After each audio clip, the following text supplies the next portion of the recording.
Добро вечер. Четврток, 22 часот. Време за емисија во Центар на YouTube. Јас сум Васко Евцо, почитувани гледачи, а вие сте на вистинското место. Зошто? Бидејќи во наредните 55 до 60 минути и вие и јас имаме право да знаеме вистината. Вечерва вистината ќе побараме во интервјуто со Бранимир Несторовиќ. Интервју кој го барате 2 години. Беше договорено да биде снимено некаде април месец 2020 година, одложено во последен момент, благодарејќи на Весна Пешич од издавачката куќа Пешич и синовите. Договорено во интервју, трае повеќе од 2 сати, поделено на 2 дела. Првиот дел некаде 55-60 минути ќе може да погледате вечерва, остатокот во недела во 22 часот. Останете со нас, погледнете го првиот дел на интервјуто, сигурно нема да зажалите. Доктор Несторовиќ, 2 години се договараме на крај интервју. Срамота ме, Да.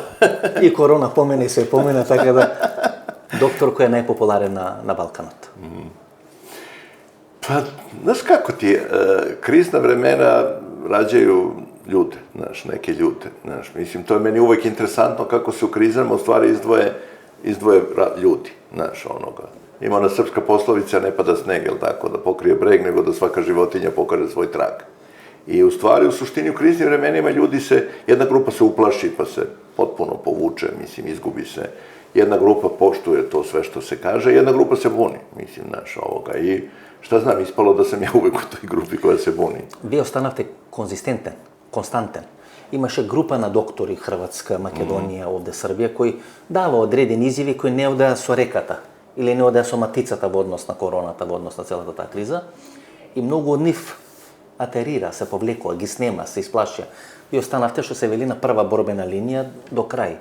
И денес сте веројатно најпопуларен на балканските простори, не само доктор, туку човек кој има став по клучни општествени прашања.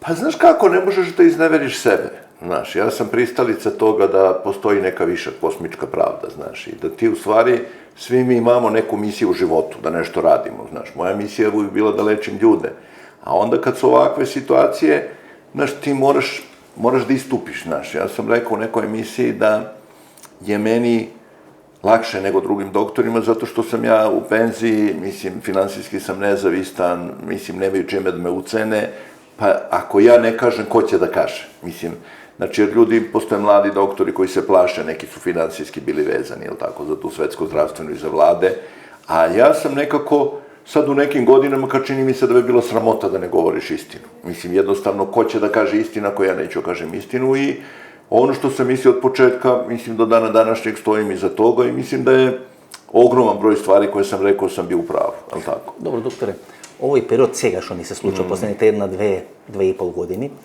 и ово што сега се случува, нели, војна Русија, Украина и така натаму, кој никој не можеше ни да го предпостави. Ние очекувавме дека нешто ќе се случи, но не очекувавме дека нешто ќе се случи баш помеѓу два словенски народи. Со кој период во историјата вие би го споредили овој временски период од 2 или 3 години? На кој период во историјата ова, например, ве подсеќа?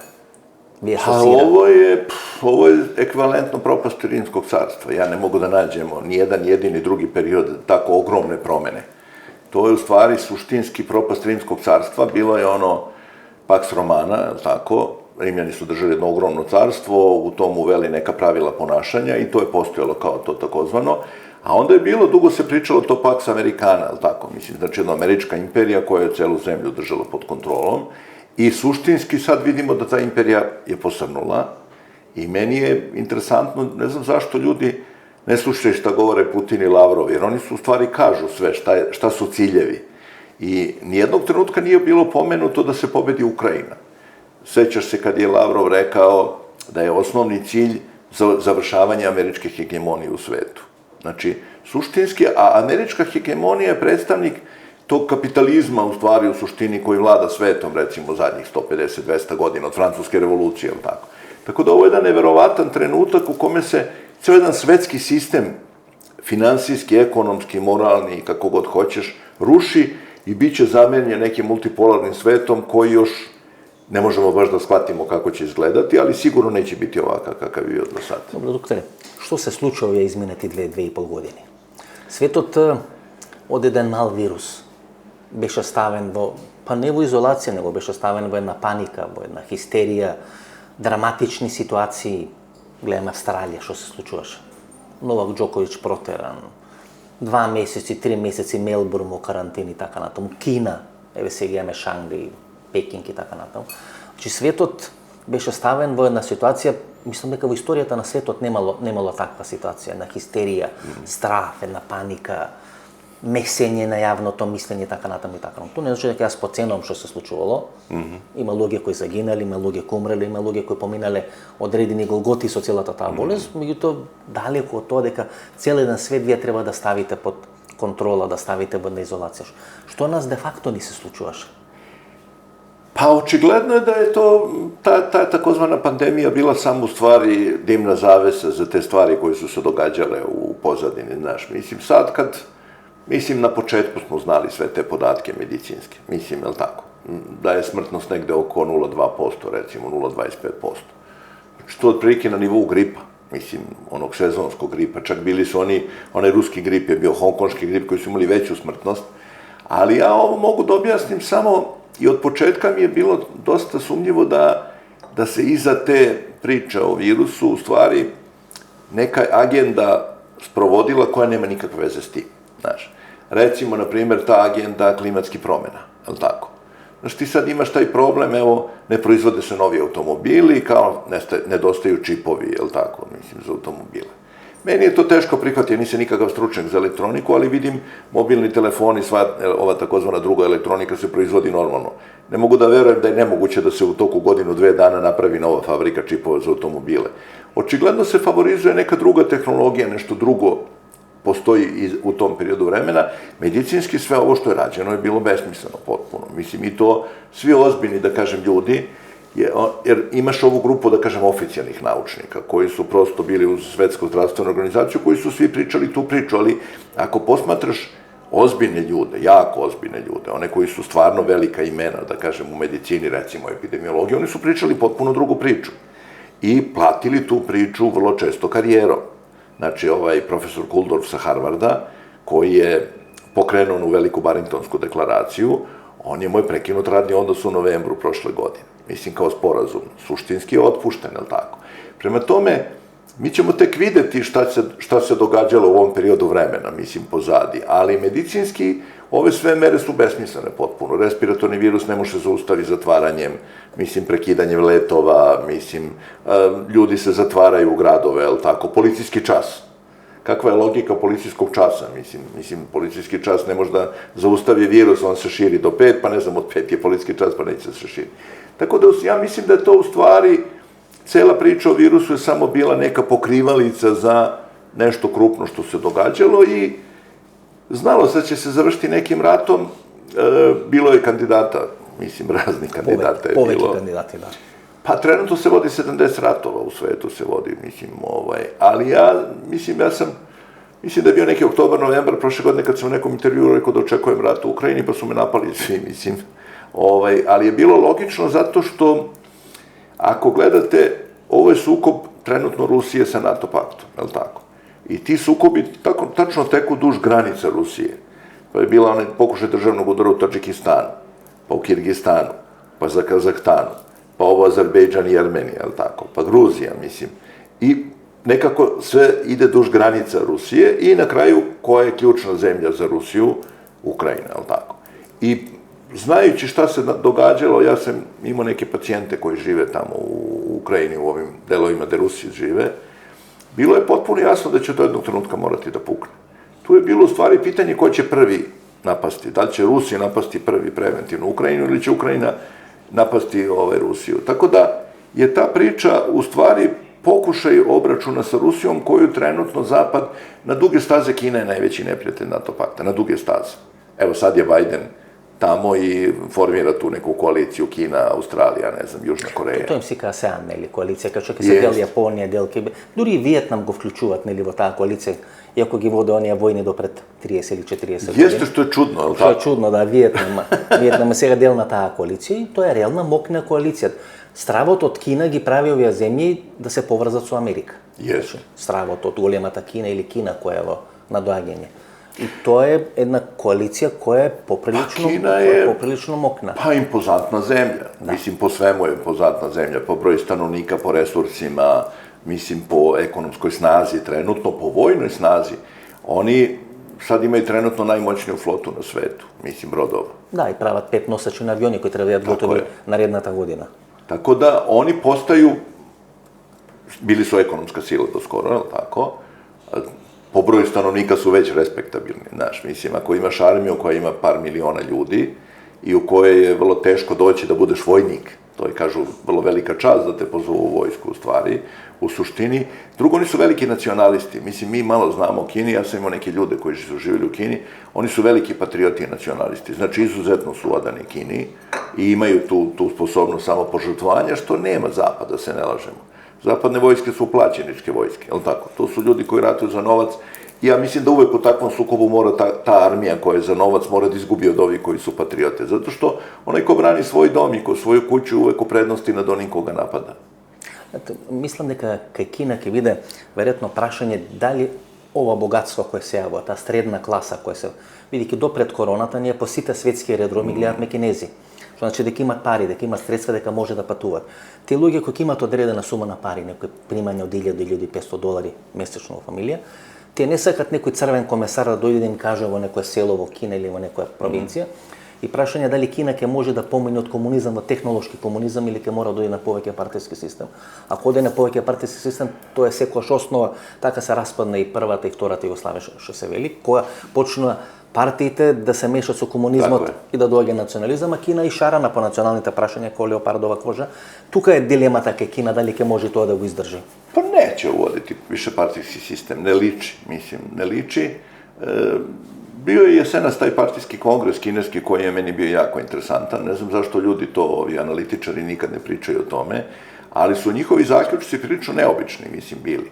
Znači, kao prvi zaključak je u stvari obračun sa tim krupnim kapitalistima. Znači, recimo, na primjer, oni sad trenutno, ovde ne znam koliko ljudi znaju, te najveće kapitaliste u Kini praktično jedan deo novca im uzimaju za poreze i tako dalje. Znači, većina tih ogromnih firmi će preći u državno vlasništvo ili su već, mislim, samo formalno privatne. Drugi zaključak kongresa je bio razvoj porodice. Znači, razvoj porodice. Dozvoljen ili poveke od jedno. Jeste. I treći je zaključak borba protiv LGBT agente. To je, meni taj deo je vrlo interesantan. To je išlo dotle da su čak zabranili, kažu, na televiziji nastup muškaraca koji su ženstveni. Koji, mislim, ne mora da bude LGBT, ali kao ako nije onako, kako bih rekao, muško, mislim. Tako da je Kina se okreće, oni sad, očigledno im je trebao kapital za razvoj.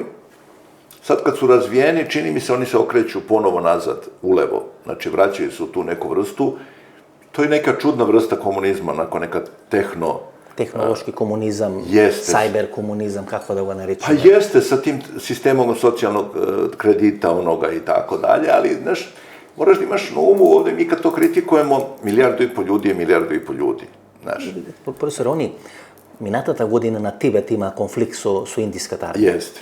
И со тие информации кои беа пренесени од теренот дека дел од индиските војници одеднаш почувствувале вртоглавица, нелагода. Тоа беше објаснато како некоја претходница увертира на некој нов начин на војување, со електромагнетни бранови или со некој оружје кое не е познато на другата светска наука. Тоа бе нели информација од самиот терен. Конфликт горе на Тибет, што се вика на Хималаите, помеѓу индиската и кинеската војска, и тоа се решило за 1 или 2 сати. Jeste. Pa vidiš, evo, australijska policija je primijenila ta ultrazvučno oružje sad kad su rasterivali demonstrante, ne znam koliko si pratio, znaš, ovoga. To postoji, mislim, i ne priča se mnogo o tome, znaš. Se molči, se kjuti. Ne priča se mnogo o tome, ali dosta dugo, i to je jako lako naći, ja sam to pričao na više mesta. Postoji jedan avion američke vojske, zove se Komando Solo, to je avion za takozvano elektronsko ratovanje, psihološko elektronsko ratovanje. Znači, to je avion koji je korišćen i ovde na ovim prostorima, recimo u Republici Srpskoj kad je bio sukob i kad je bio sukob na Kosovu, avion koji ispuštanjem određenih frekvencij u stvari utiče na mozak. Znači, dovodi do pasivizacije, depresije, vojnici ne žele da ratuju, mislim, imaju to probleme sa koncentracijom. I to je, mislim, suštinski dosta lako. Mislim, dosta lako objasniti. Mozak, električni organ, stvara određenu frekvenciju, ali tako. I ima oni 4-5 vrsta, da kažem, moždani talas, alfa, beta, ali tako, gama, mislim. To delta retko ko ima, ali ove osnovne imaju. I ti određenom frekvencom možeš da prevedeš mozak na drugu frekvenciju. Jer mozak se sinhronizuje sa muzikom. To je suština, recimo, ove muzike, ove house, kako se zove, ove rave muzike, gde ti određenom frekvencom praktično mozak se sinhronizuje. I ti možeš, recimo, na primjer, da dovedeš ljude u stanje onoga potpune izbezumljenosti, praktično hipnoze, na kraju hipnoze, ili ima bubnjići, oni u Africi, kad hipnotišu ili šta radi hipnotizer, sa satom, jel tako, mislim, Znači, ti ritmični pokreti, mozak ima tu tendenciju da se sinhronizuje sa frekvencom. I to je dosta lako i dosta dugo se sprovodi. Ima, mislim, postoji, u Americi su to radili još 60. godina, znači 60. i 70. godina je recimo su bili premreženi, svi ovi predajnici su bili premreženi sa bakarnim žicama koje su ukopane u zemlju, pa su te extra low frequency, koje je Tesla u stvari otkrio, te ekstra niske frekvence korišćene u stvari praktično za manipulaciju okolinom. To je i HARP i tako. Mislim, ta tehnologija je dosta stara, nije to baš nešto, bog zna šta, mislim, novo. Ne priča se mnogo o tome i to se svako ko priča o tome proglašava se za teoretičara zavere i tako dalje, ali se na tu temu baš ozbiljno priča. Na kraju postoje 3 harpa na severnoj hemisferi, svi znaju gde su, mislim, nije ništa naročito, to neka velika tajna. To možda se ode, pa osim onog na Aljascima, na Grenlandu, ima u Norveškoj jedan, ali tako? To su ta 3 koja zvanično postoje. Ja ponekad odem na taj sajt ovoga na Aljasci, onda oni povremeno objave da ne smije avioni da lete tuda zato što nešto emituju, recimo, na primjer. Evo, bilo je prošle godine bilo 10 dana zabranjen let tu oko tog postrojenja, jel tako? I onda to, znaš, ali postoji, znaš, ovi koji prave to sve, to su ozbiljni ljudi. Mislim, i oni su, naravno, znaju kako ljude da odvrate od tih stvari, da ne pričaju o tim stvarima. A to je ovo što te pokrivaju s ovim skandalima zvezda, zvezdica, Eurovizijama, mislim, čudesima. Ljudi se bave tim besmislenim stvarima i ne primećuju ove krupne stvari koje im se događaju, znaš, mislim. I onda, u stvari, tako vrši se tam neka priprema. To ratovanje frekvencama je meni interesantno, jer to je Teslina medicina, ali tako? Šta je rekao Tesla, ako hoćeš da razumeš sve mi razmišlja u terminima frekvence i vibracije. Mislim, i mi sad, fizika kaže da je ceo svemir vibrirajući, ali tako? Ova važeća teorija stringova kaže one najmanje čestice, jel tako, koje vibriraju energije, a sad vidim da to pominju da je to informacija u stvari, da to više nisu ni čestice i da ta informacija ima i masu. Prema tome, suštinski, sve oko nas vibrira. Mislim, mi smo u tom nekom polju vibracije, znaš, ovog. A ako uspeš da nađeš vibraciju, možeš da izlečiš nekoga, možeš da ga oštetiš, možeš da ga ubiješ. Dobro, представете, кога се вратиме 2 години на короната, таа е измислена или се појавува во период кога се изборите во Америка. До појавата на корона, Трамп е во некој водство 2, 3, 4% во однос на кандидатите кои се споменува од Демократската партија. Гледате, во Америка се случат промени, Путин е без малку во една изолација. Сите информации нели што доаѓаат од Кремљ или така натаму е во некоја изолација еден долг временски период, а гледаме што сега се случува во Кина. И тоа што случуваше изминатите 2 години во Кина. Сега имаме Шангхај без малку 20 милиони град затворен, Пекинг пола метро затворено. Ако е така безазлен тој проблем, зошто овие сите големи светски лидери со таква внимателност или предпазливост? Ај Меркел можам да ја разберам, нели спроведува некоја политика која е речена, иако таа прва не рече дека преку 80% ќе бидат заразени, дека тоа ќе трае 2 или 3 години, ни каже работите што се случија во наредниот период. Меѓутоа кинезите ми мене дилемата зошто таква паника, зошто една таква драконска политика и однесувањето на Владимир Путин. Бевме ние сведоци на некоја светска биолошка војна која ни се случуваше пред очи, бидејќи ако светот е постмодернистички, ако светот постиндустријален, ние не можеме да очекуваме дека војните ќе се водат со тенкови, дека војните ќе се водат со хаубици или така. Значи се водат на некој сосема друг начин. Што нас ни се случуваше, ајде ние вие 8 милиони или ние 2 милиони ќе може да не измесат ко тесто, меѓутоа на Кина и на Русија, тоа малце потешко можеше да оди, але лета тамо беше најголемата предпазливост кај нивните лидери. Pa, bila je ta teorija da je u Americi to lansirano do bori Trumpa. Zato što u stvari je iskorišćena epidemija za ono elektronsko glasanje, ono glasanje na daljinu, mailom ima i tako dalje. I sad je već prilično jasno da je bilo jako mnogo, da kažem, pa, ajde ne kažemo krađe, ali recimo manipulacije. 70% od Amerikancите glasa. Jeste. Ima i sad je snimljen ovaj čuveni režiser, De Souza je snimio taj film 2000 mula, u kome su oni pratili 2000 aktivista Demokratske stranke i pokazali kako su oni donosili te glasove Bog te pitao, dakle, hiljade glasova, po nekim procenama, samo u tom filmu je negde oko 480.000 glasova nepostojećih, u stvari, praktično ubačeno u sistem. Meni je bilo interesantno ponašanje Rusije i Putina. Oni su se u januaru praktično zatvorili, u januaru još. Znači, pre nego što je uopšte proglašena pandemija. Pred uopšte da bi je proglasena pandemija. Pre proglašenja pandemije, 20. nekog januara su oni zatvorili granice, zatvorili vazdušni prostor nad Rusijom i sporazumno sa Kinom vratili sve Kineze nazad kineske radnike u Kinu. To je bilo na samom početku. To je već šokantno, tako. Jeste. U tom trenutku praktično se ništa nije događalo, ali tako, mislim, to kao u Kini je nešto bilo u Wuhanu nekada. Вие давате она изјава за пред 2 години дека во Милано сега може да се оди бидејќи цените. Мислам да релаксират. Никој толку драматично не ги доживуваше тие работи како русите што ги доживеа. Meni je to bilo, te ruske mere su mi bile nejasne zato što je to još bilo drastično, mislim, oni su vratili par miliona Kineza nazad u Kinu, zatvorili granice, mislim, praktično se država zatvorila. Ali sad, znajući ovo šta je pronađeno u Ukrajini, u tim biološkim laboratorijama, ja mislim da oni nisu baš bili sigurni šta je u stvari u pitanju. Mislim, koliko je opasan taj virus, eto, to je suština priče. Vidiš? Prepazljivo, znači. Jeste, znaš, oni su očigledno malo dramatičnije reagovali jer nisu bili sigurni u kom će to pravcu ići.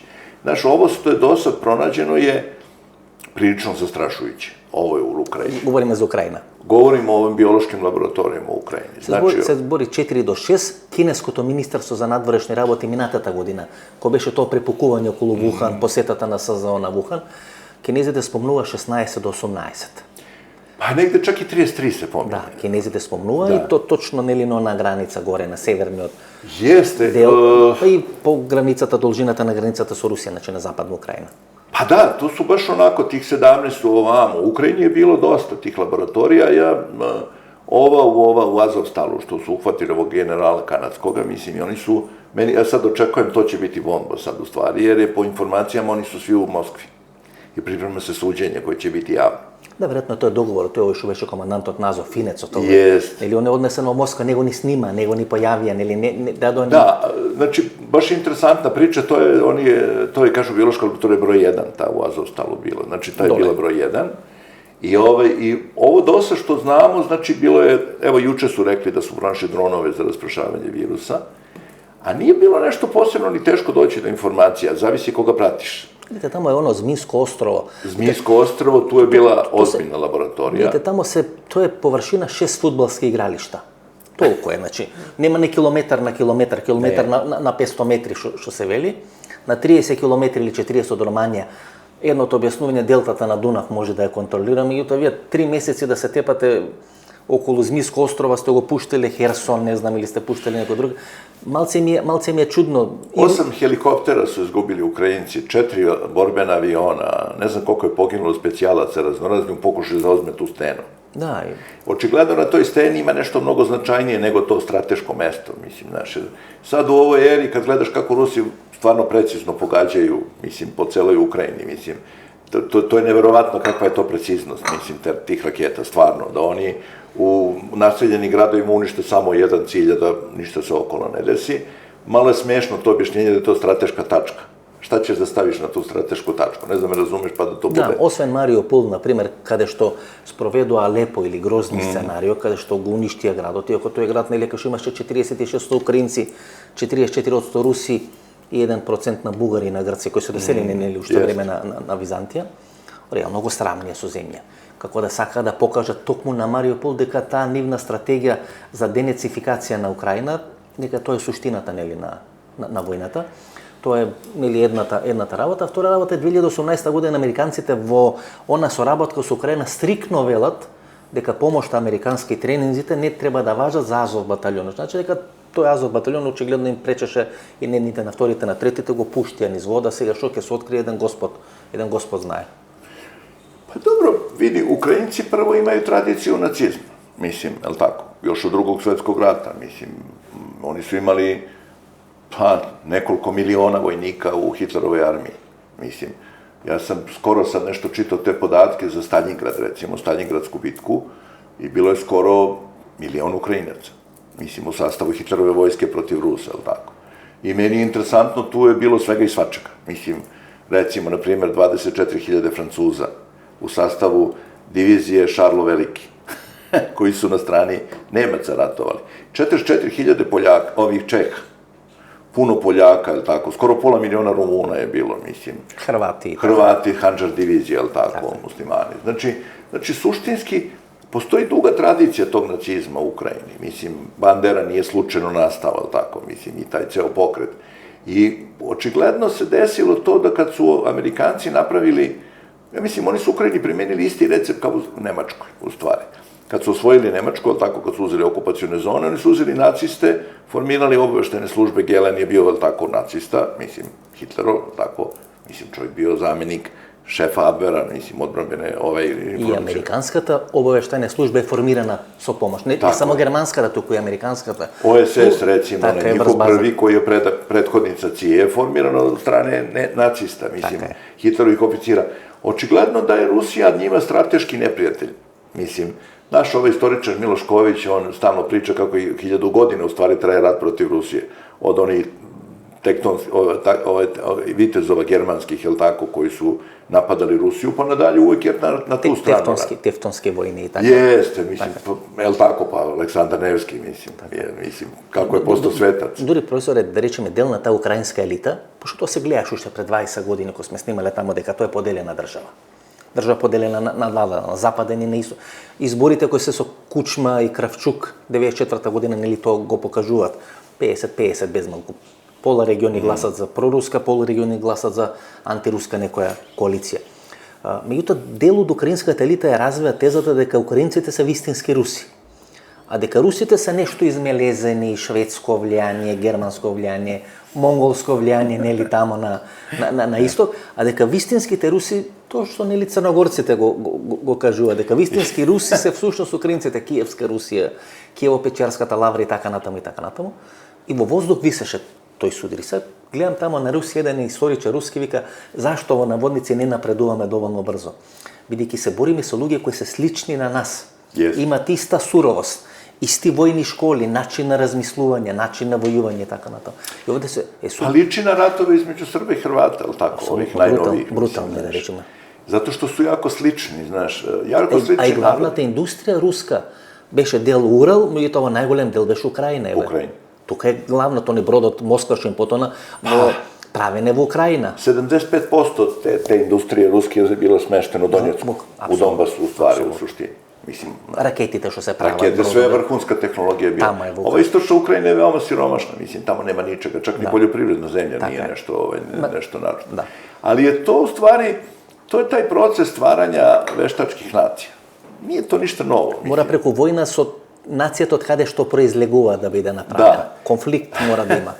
Pa moraš da imaš neprijatelja. Znaš, najbolje je da je neprijatelj jako sličan, da bi na osnovu razlike između tog neprijatelja ti formirao svoju naciju. Znaš, jer ti, ne znam, ako ti imaš neke stare nacije, jel tako, mislim, one su već formirane, ne možeš tu ti ništa da uradiš, jel tako. Ali kod tih bliskih naroda, to smo videli ovde na Balkanu, jel tako, smo videli. Zato se krvaju vojnite.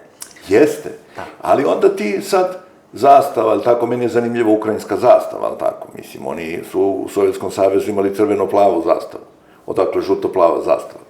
Уште почетокот на 90-те години, нас кој не носе на абсолвентски екскурзии во Киев, Москва или Ленинград, тие беа трите града што ги посетувавме, уште тогаш почнува на Мејдан, на площадот, нели ние одевме се сликавме, ова знаме да го појават, и добро, кој е ова знаме? Не ми беше јасно, малце прочетав историја и сватив дека тоа е знаме од некоја Втора светска војна и така. Па јесте, тоа ствари у суштини, они су узели те неке, а најинтересантниот онај трозубац у ствари, у суштини, кој е po teoriji bi trebalo da je Vladimirov znak. Mislim, Vladimirov trozubac, a on je bio Rus.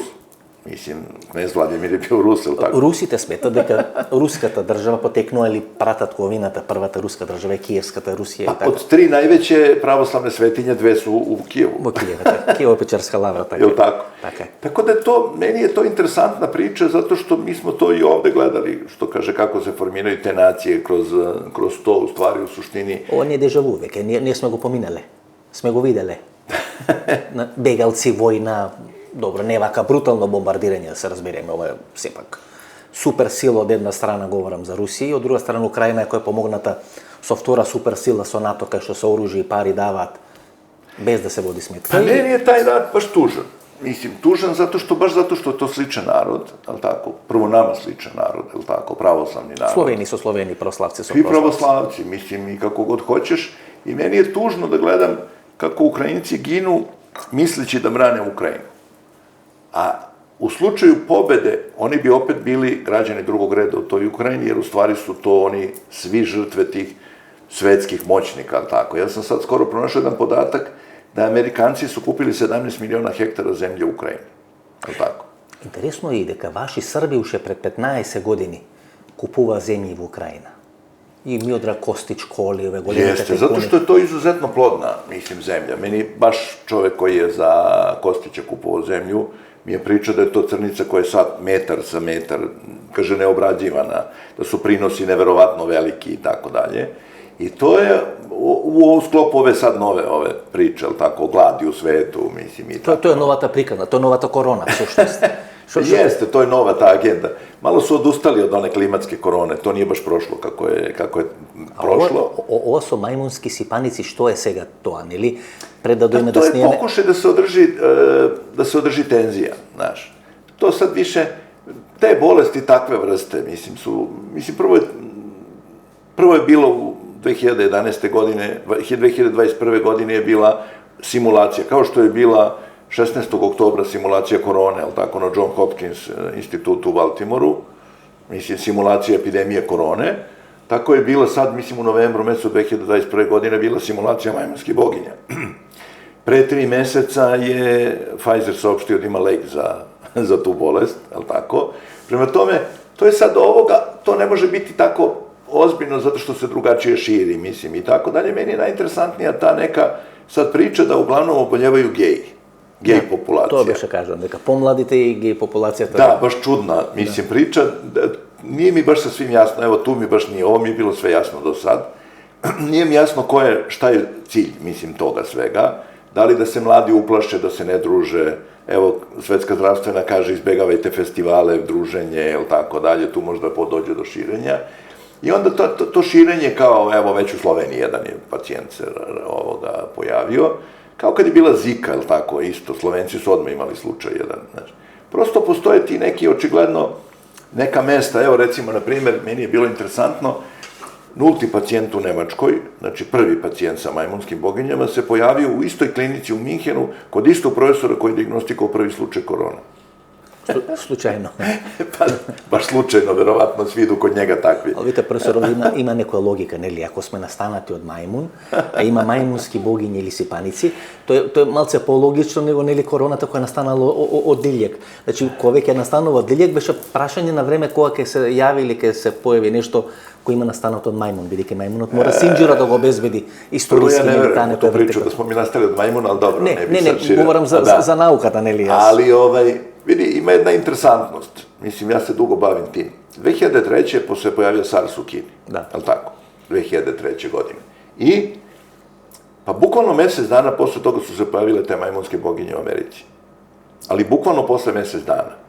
Nekako čudna je koincidencija bila, znaš. Znači, i tad je bio SARS koji je sličan kao ovaj virus, bio koronavirus, onda se pojavio majmunske boginje, znaš.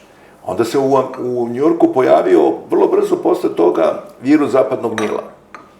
Kako to možeš da objasniš? Virus zapadnog Nila prenosi se komarcima, pa se preneo iz Afrike komarcima u Njujork. Mislim, to je medicinski baš teško objasniti. Ja sam čitao taj rad gde su objašnjavali, to je stvarno naučna fantastika, ne znam, komarac je ujeo psa, pa je pas ne znam šta, pa onda je komarac ujeo... Pa pas je ušao u avion i avionom je došao... Jeste, mislim, baš je onako bilo... Pa isto kao ovaj šišmiš u Wuhanu, mislim, to je baš nategnuta priča bila od početka do kraja. Sad kad je jasno da je virus veštački, zna se tačno koga pravio, koga sponzorisu, ali tako dalje, i sve znamo o tome. Dobro, profesore, која верзијата во која вие верувате? Или првата верзија беше Wuhan, па беше дека е тамо во лабораторија, па подосна беше дека таа лабораторија... Имаше нели некоја информација кои беа давани преку руските медиуми дека лет од Лондон до Wuhan, дека е донесено од агенти на МИ-6, па таа приказна секна, ја снема одеднаш таа приказна, се јави францускиот Нобеловиот рече дека тоа е некои сегменти одредени на na istraživanje na HIV, pa tamo se dodadeni odredeni elementi. Koja je vrizata, na primjer, koja vi сега верувате 2,5 години posle cijela Pazi, dugo se prave te koronavirusi, baš dugo. Mislim, oni su zgodni, možda se manipuliše sa DNK njihovom, veliki je DNK, pa možda se ubacuje da se ubacuje. Ovaj profesor Peron u Francuskoj, koga su na kraju zatvorili u ludnicu, on je bio par meseci u ludnici, mislim, kao teoretičar zavere, možda zamisliš, profesor, jedan od najeminentnijih profesora u Francuskoj, on je podneo krivičnu prijavu protiv instituta Pasteur 2003. godine za pravljenje biološkog oružja koronavirusa. I taj se virus vrteo naokolo, ono što znamo, 2016. u Kanadi su neke laboratorije eksperimentisale, mislim sa njim. Taj šef te laboratorije u Kanadi je misteriozno umro na početku pandemije, samo je pao i umro, mislim. I to je interesantna priča, sve do 2017. virus se vrteo tu, negde u zapadnoj Evropi. Znači, Kanada, Sjedinjene Američke Države, 2017. Trump zabranio eksperimente takve vrste. Znači, to što oni zovu gain of function, pazi, dobijanje funkcije. Znači, virus koji ne napada ljude, ti eksperimentišeš da počne da napada ljude. Mislim, i oni to zovu dobitak na funkciji. Koji dobitak na funkciji? To je gubitak za ljude.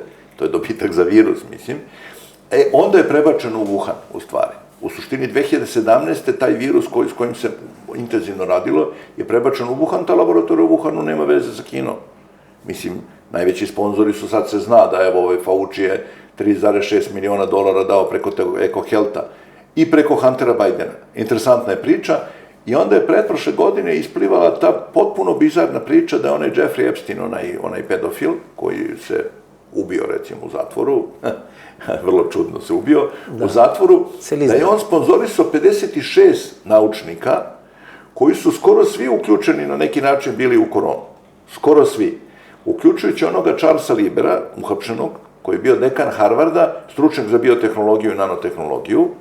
Znači, on je svima njima plaćao neke velike svote novca. Jeffrey Epstein, mislim, osuđeni pedofil. Očigledno to su bili ljudi koji su bili posrednici da bi novac išao preko njih, da se ne vide ko su pravi financijeri, jel tako? Jer sad vidimo da EcoHealth to je neka organizacija povezana sa Bidenovim sinom. Pa ove laboratorije u Ukrajini, ove 2-3 firme, mislim, ova ta Metabiota firma Huntera Bidena, Bidenovog sina. Znači, želelo se da se sakrije ta veza između tog establishmenta američkoga, pazi, Joe Biden je bio potpredsjednik Amerike, mislim, postao predsjednik. To je ta dlaboka država koja funkcionira. Pa mi to zovemo, da, duboka država, sad je taj izraz postao popularan. Moderno je sve. Jeste, to je moderan izraz, ja bih rekao, mislim, šta je duboka država? To je grupa pojedinaca koji vode neku svoju politiku radi svoje koristi. Gospodine Storović, francuskиот институт се појавуваше во Wuhan, нели, разбаза на нивни студии, со нивно учество, дури мислам и заедничка инвестиција беше институтот во Wuhan со овој француски институт Пастер, нели, кој велите дека прв ги има правено, или човекот вели трета година веќе им е јавено дека тоа се случува и дека тоа се прави. Pa radi se na tome, znaš, mislim, nije to neka velika tajna, nego sad je ta katastrofa izazvana, ekonomska katastrofa izazvana koronom je bila tako velika da su ljudi obratili pažnju na to. A inače to se događa, znaš. Pazi, ovde su svi zaboravili Zika virus, kao da nikad nije postojao. Sećaš se kakva je panika bila, Nadal nije otišao da igra u Brazil, Argentinu, da je na turnir, jer će se zarazi Zikom, mislim, tako. A Zika je čudno se pojavila, čudno nestala i bili su komarci, jel tako? Pa je bila ona priča da je Bill Gates finansirao te genetski modifikovane komarce tu koji su nešto radili kao da se suzbije malarija, mislim, otprilike u tom stilu. I sad to se sve svelo bukvalno na 20 ljudi. Znaš, cela priča se svela na 20 ljudi. Znači, to Bill Gates, jel tako, već Fauci, mislim. Da, i poleka veke ги пензионира те луѓе. Значи, веќе многу малку се говори за Бил Гейтс, многу малку се говори за Фучи, или Илон Маск сега доаѓа на преден план. Значи, како да се прави замена на елитите, тоа е една работа. И втора работа, гледате, прва жртва на војната во Украина всушност беше короната. Јест. Одме нестала корона. Одма, да. Значи, тамо не е загинат руски или украински војник, првата жртва е короната на војната. Како прецизно со некоја Томахав ракета или не знам, кинжали да убие на короната. Pa, meni je taj Fauci interesantan, znaš, mislim, ja sasvim slučajno, njegov otac je bio veoma veliki lekar, mislim, Faucijev otac je bio veliki lekar i davno, pre 30 godina sam je dobio neku knjigu, bila Fauci i Fauci, otac i sin, on ga je ubacio u stvari tu priču, njegov otac je bio jako veliki, da kažem, naučnik. I Fauci ima 82 godine. Od 86. godine direktor instituta za to se zove Nacionalni institut za alergiju i infektivne bolesti. Alergiju i infektivne bolesti. Čudan naziv, mislim, čudna veza, kako bi rekao, nekako čudna kombinacija. I on je teoretski ispod Nacionalnog instituta za zdravlje, onoga National Health Institute u Americi. A suštinski on šef svima. Mislim, znaš. I čovek 82 godine ne može u Americi da se nađe čovjek da ga zameni. Na 360 milioni ljudi. I toliki naučnici, i toliki instituti. Едни председатели, втори председатели, трети председатели и така натаму. Сите се менуваат, само тој останува вече. I evo sad je bio veliki skandal, prošla nedelja Rand Paul, senator je objavio da su oni preko $350 miliona dobili on, Collins koji je šef tog National Health Instituta. Znači njih 7-8 su podelili po $50-60 miliona stimulacija što su preko vremena radili u toku korone. Mislim, to je toliko neverovatna priča. I sam Fauci prijavio neke prihode koji su po $20-30 miliona godišnje sad odjednom mu porasli u vreme korone. Zato što se čovjek angažovao, borio se. Dobro, profesore, ta Svetска здравствена организација, нели? Пред 2 години многу се говореше за неа, па дури се бараше да биде расформирана, да биде трансформирана, како таа функционира, дека некоја продолжена рака на таа голема фармацевтска индустрија. Некако слегнаа тие пригазни. Веќе многу малку се говори за Светска здравствена организација, како да сватија дека треба да се повлечат во позадина, меѓутоа сепак остана да лебли прашањето. То се многу пари, то се големи лоби групи, големо влијание и дека тие всушност го владеат светот со сите тие пари. Ако вие го имате здравјето, го имате стравот за здравјето, го имате лекот како решение за стравот со здравјето, вие тогаш може да манипулирате масовно со населението. Pa Svetska zdravstvena je, po mom mišljenju, se izblamirala 2009. godine, kad je bio svinjski grip. Znaš, oni su sve ovo što su sad radili, isto tad radili, ali nekako, ta epidemija prošla dosta neprimećeno. Mislim, većini ljudi to svinjski grip ništa se nije dešavalo, naročito, tako. Ali pazi, tad je Svetska zdravstvena 3 puta u razmaku od 3 meseca menjala definiciju pandemije. I ova sadašnja definicija pandemije je takva da svake godine možda proglasiš pandemiju. Sad već možda proglasiš ove majmunske boginje pandemiju. Jer su oni izbacili ključni kriterijum, a to je bila visoka smrtnost, 12% i preko 12%. Kad izbaciš 12% smrtnosti, svake godine epidemija gripa, onda je ona pandemija, koji novi soj, mislim, ili bilo koji virus koji se pojavi. I tu je bilo, tad je bila ta Margaret Chan je bila predsjednica Svetske zdravstvene organizacije, te su konferencije štampu bile jako mučne, baš mučne. Zato što su je propitivali ovi profesori, ona nije znala žena da odgovori ni na jedno pitanje zašto su to radili, a onda se u stvari pokazalo da je najveći donator farmaceutska industrija. Mislim, pazi, sam Bill Gates je finansira maltene 50% budžeta Svetske zdravstvene. Kroz razne te inicijative.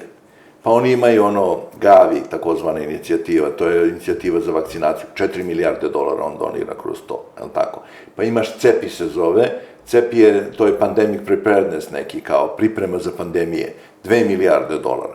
Onaj Bloomberg, onaj Michael Bloomberg koji je također, je li tako, milijarder, to su ogroman novac koji oni daju. Prošlo je priča, ona je zapažena da je Elon Musk dao $6 milijardi Svetskoj zdravstvenoj krajem prošle godine. Kao za ishranu, on je dao za vakcinacije kao za ishranu. Jednostavno, to je shvaćeno i evo sad je, tako, počelo ovaj sastanak Svetske zdravstvene organizacije, gde oni pokušavaju da postanu nadnacionalna organizacija, da u stvari praktično preuzmu rukovođenje zdravstvenim sistemom u svetu. Gde praktično, mislim, svi će morati da slušaju njihova naređenja, nećeš imati pravo. Pazi, uvećati sankcije Savet bezbednosti Ujedinjenih nacija ako ne poslušaš preporuke Svetske zdravstvene organizacije. Znači, predviđen je čak i mehanizam sankcija. To, ja mislim, neće da prođe. Iz jednog vrlo prostog razloga, Trump je, je li tako, iščlanio, kad je bio predsjednik Sjedinjene Američke Države i Svetske zdravstvene. Tako bilo. Putin je pokrenuo zvanično, je li tako, inicijativu da se iščlani. Tako je. Bolsonaro, predsjednik Brazila, je rekao da oni neće poštovati ni potpisivati takav sporazum. Znači, mislim, to je pokušaj, poslednji pokušaj, čini mi se da oni koliko toliko to izgubljeno poverenje da sad to nekako uobliče ponovo i da preuzmu svoju funkciju. Svetska zdravstvena se sad jako izbrukala. Glavni lek za lečenje korone danas je preporučen u Svetskom zdravstvenom Remdesivir, za koju su u junu 2020. rekli da su njegovi efekti veoma mali. u lečenju i da je vrlo toksičan lek. Pa ipak ga preporučuju. Prekjuče su zvanično saopštili da ovaj hidroksihlorokin koji je bio na početku nema nikakav efekt. Što je potpuno smešno, mislim, jer sad znamo i kako deluje, mislim, i sve oko toga. Jednostavno, ta velika farmaceutska industrija je njih potkupila, kako bi rekao. Znači, oni su jednostavno preuzeli Svetsku zdravstvenu organizaciju i oni diktiraju. I ti kad gledaš, to se najbolje videlo kad je bila vakcinacija. Pazi, oni uopšte nisu ispitivali rusku vakcinu. Znači, do dana današnje. Ne zema nivo analiza, znači, uopšte nije... I uopšte uzimano u obzir. A kineska je odobrena u novembru prošle godine, kad je već pandemija prošla. Tako, tad su rekli može i kineska. Znači, praktično sve odobrene vakcine su bile nekako slučajno američko-engleske. Pfizerova, ali tako, Johnson & Johnson, Moderna. Iako da rečemo AstraZeneca imаше големи критики и мислам дека беа тие критики првенствено врз база на таа конкуренција, бидејќи беа најефтини, имаше проблем околу нели профитот и така натаму. Pa jeste, dobro, AstraZeneca imala puno problema sa trombozama, znaš. Na kraju je u većini zemalja bila ili povučena ili nije preporučena bila za određene uzrasne grupe.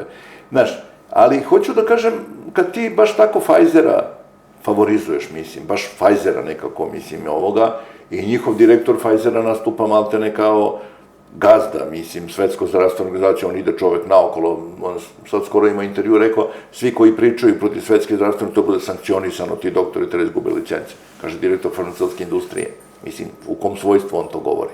On bi trebalo da je ona neuključena strana, ali tako, ne, mislim, ali ova je priča sad rascep između tog globalnog juga. Rusija je sad na prvoj liniji fronta, ali naravno da iza nje stoje Kina i Indija. Ovde mnogo malo se pričalo o tome da je Indija počela rusko oružje da kupuje u ogromnim količinama. Oni su tradicionalno kupovali od Amerikanaca. Sad su počeli kupuju od Rusa i strahovito kupuju količine nafte i gasa. I sad imaš jednu interesantnu priču, meni je bar neverovatno ta interesantna priča, da suštinski Rusima baš odgovara da ovo traje sve duže i duže. Prvo zato što, evo, cela Evropa je legla i kupuje gas u rubljama. Danas je Grčka pristala.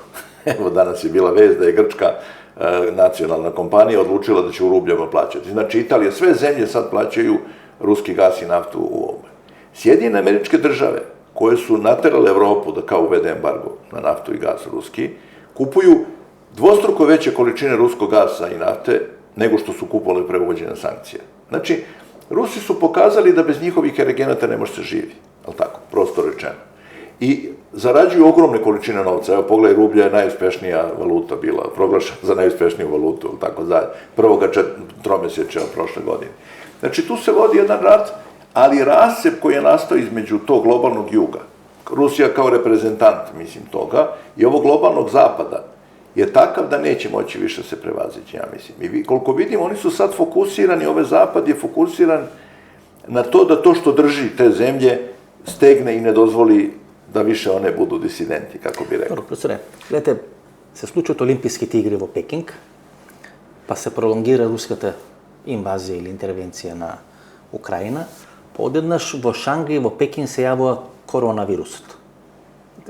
Можеме ние нели да ги споиме тие работи, можеме и да не ги споиме тие работи, но очигледно дека тие три работи се поврзани, дека во Кина се отвора нов бран на пандемија, токму во главните градови, главниот политички, главниот бизнес центар на Кина, затоа што на Кина нели се праќа порака да биде воздржана од тоа што се случува во Украина.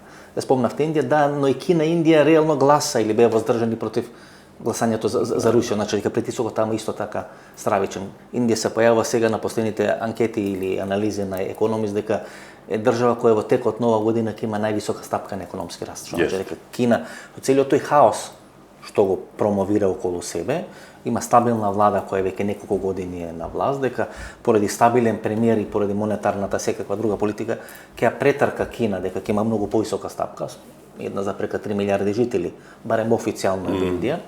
Значи дека битката ќе биде околу прераспоредување на мокта. Вие не верувате во Америка, гледам, и не верувате во Европа, а имам впечат дека американците точно проценија која ќе биде војната и кои ќе бидат потезите на Путин и така натаму, но никој не може да негира дека ние сме во некоја срцевина на нешто крупно што се случува во светот сега.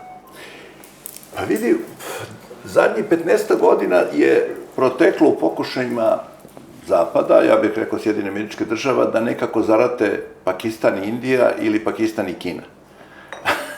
Znači, ovde ljudi su slabo pratili kad je bio onaj masakr u Bombaju, mislim, Mumbaju, kako oni to zovu, u onom hotelu, pakistanski tadašnji predsjednik Musharraf kaže, mi znamo kome bi odgovarao rat između Indije i Kine, a to isto kaže indijski premijer i dogovore se. Tenzije između Indije i Kine su mnogo, mnogo manje nego što su nekad bile. Tako, mislim, oni su praktično u ratu neprekidno, kao što je Indija sa Pakistanom ko Kašmir, tako, u neprekidnom sukobu, ali su sve te tenzije spuštene, nekako sve te zemlje su, čini mi se, shvatile da u stvari su ipak prirodni saveznici. Znaš, koliko god je, ne znam koliko ovde kod nas poznato, Modi, recimo meni, koji je interesantan lik. Indijski premijer. Jeste, indijski premijer. On ima neki intervju njegov iz 2011. godine koji je vrlo zanimljiv. On predlaže ujedinjenje ponovno Pakistana, Indije i Bangladeša, koje je podeljeno, tako, 47. godine. Englezi su to napravili. Pa dobro, to su Englezi napravili. Muslimanska država, Hindu, muslimanska, mislim. Isto čini zapadan Pakistan ili podosna stanova Bangladeš. Pa to drže pod kontrolom Indiju, u stvari. Znaš, ovde imamo ove, ali generalno, ta ideja, vidim da sad prilično se pojavila u opticaju. To je bila 2 milijarde lugije, znate. To je ogromna potencijal, pazi. Prvo, to je strahovito pametan svet. Mislim, Indijci imaju, i Pakistanci su, 70% nuklearnih fizičara u Sjedinim Američkim Državama su Indijci i Pakistanci. To je podatak koji me baš fascinirao. Najboljem broj na milijarderi u svetot. Jeste, oni su izuzetno, imaju taj mozak, taj filozofski mozak, matematički mozak, kako kažu. Na kraju imaju najvećeg matematičara svih vremena, onog Ramanuđana koji je, tako sa 20 godina, mislim, mi dan danas ne razumemo šta je. Obrazovanje to go nadgradija od oni anglijski stil, školo, so šah, deca tu učati, tako. Znači, vi jedan sosema drug, modern način. Jeste, intelektualna sredina, mislim, treba shvatiti da Indija je ogromna zemlja, kao i Kina, i svašta tu ima. Mislim, ovi što umiru od gladi, ali imaš i one vrhunske intelektualce i milijardere i šta god hoćeš, ali meni je ta priča baš interesantna zato što onaj BRIC, je li tako, koji je bio BRICS, pa sad to malo Južna Afrika. Lavira, tako da, lavira. Ali ta osnova, znači Rusija, Kina, Indija, ona se nije raspala.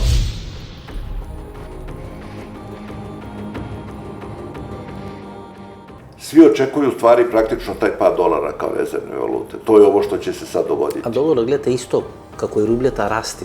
Nikoš dolar od posljednjite 5 godini nemal takav visoko nivo. Sega nekada 58 denara. Dolaru sad odgovara to što će evro da propadne. Mislim, zato što u stvari, ja sam dosadan više s tim, ali to sam slušao pre 7 godina, sam slušao onog Štiglica, onog Nobelovca. A on je to ponovio u Beogradu kad je bio pre par godina. On je rekao da će jednog trenutka Amerika morati da uništi evro, zato što će, kaže, sa propašću evra sav taj novac će se preliti u dolare. Nema ušta drugo da se preli, jel tako? Mislim, nema dovoljno zlata, nema dovoljno sve. Prvo proba so Brexitot i vjerojatno sa kaj bila slednata faza. Jest. Tako da se svi pripremaju. Po meni najvažnija vest je da je Izraelska centralna banka prestala samo u dolarima da trguje, da je uključila i rublju, i zlato, i juan, i tako dalje, u onu korpu neku valuta, takozvano. I to je ta neka sledeća, to je na kraju rekao ovaj glavni ruski ekonomista Glazjev, on je i dao na intervju, kome je rekao dolazi novo vreme, ta korpa, commodities. I to svi ekonomisti pričaju, znači sirovine, nije više novac, mislim nije to dolar, nije čak ni nafta više, nego će biti u stvari ta korpa za tih prirodnih bogatstava u stvari, u suštini. Ovo беше интервјуто, првиот дел на ексклузивното интервју со Бранимир Несторолич. Ако ви се допадне интервјуто, ако ви се допадна ова емисија, ново дружење, втор дел на интервјуто со Несторович, недела во 22 часот. До недела во 22 часот, пријатно вечер Македонија, каде да си.